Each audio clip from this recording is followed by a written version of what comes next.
Welcome to the latest update program. In this series, we will discuss what is a Black Swan event.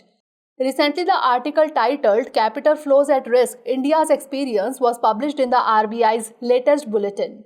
The objective of this article is to assess the effect of a range of risk factors. It draws attention to recent developments in the Capital Flows at Risk framework. Significantly, the Capital Flows at Risk framework estimates risk to capital flows conditional upon various pull and push factors. Now moving on to the highlights, capital outflows of $100 billion are likely to take place from India in a Black Swan event.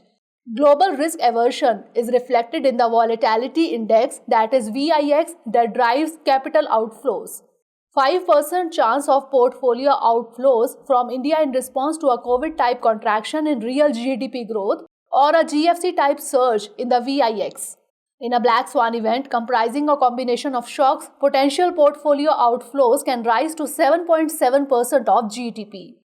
Now let's discuss what is a Black Swan event. The notion of Black Swan events was first set forth by Nassim Nicholas Taleb. 3 attributes of Black Swan events are: the event is unpredictable to the observer, the event has widespread ramifications, and after the event has occurred, people will assert that it was indeed predictable. Black Swan events include the rise of the Internet, World War I, the September 2001 terrorist attacks, etc.